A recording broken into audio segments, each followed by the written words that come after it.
Hello বন্ধুরা, তোমরা সবাই কেমন আছো? আশা করি তোমরা খুবই ভালো আছো।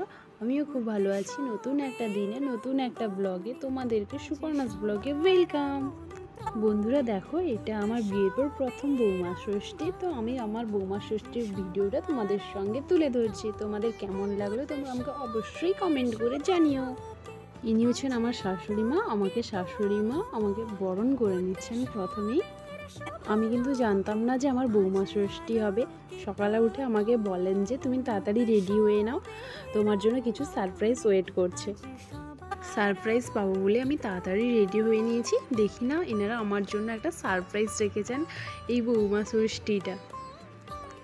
এত বড় একটা সারপ্রাইজ পেয়ে আমি ভীষণ খুশি হয়েছি।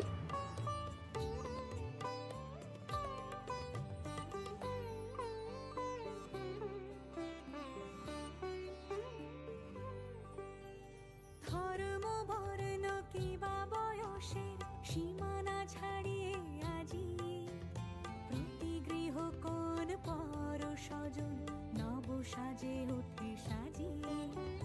ধর্ম বর্ণ কিবা বয়সের সীমানা ছাড়িয়ে আজি প্রতি গৃহ কোন পর স্বজন নব সাজে ওঠে সাজিয়ে।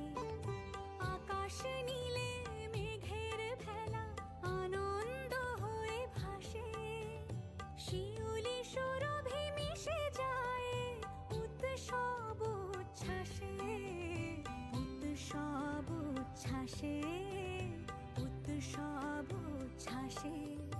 এবার আমাকে আমার জেঠিমা বরণ করে নিচ্ছেন, মানে আমার জেঠিমা শাশুড়ি আমাকে বরণ করে নিচ্ছেন। বাড়ির সবাই খুব এক্সাইটেড ছিল যে বৌমা ষষ্ঠীটা কিভাবে হবে।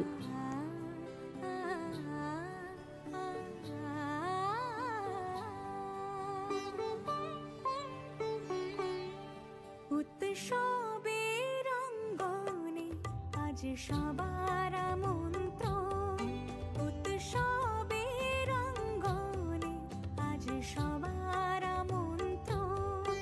উৎসবের শোভালোকে আজ আলোকিত মন, উৎসবের শোভালোকে আজ আলোকিত মন। উৎসবের অঙ্গনে আজ সবার আমন্ত্রণ। মনে হলো এইটাই শঙ্খ বাজাতে গিয়ে মনে হয় শঙ্খটা ভেঙে গেল, তাই জন্য শঙ্খর আওয়াজটা ওই রকম শোনাচ্ছে।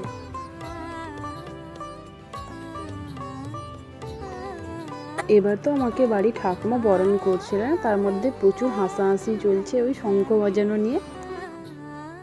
দেখো বন্ধুরা, আমি কিভাবে পোজ দিয়ে পিক তুলেছি।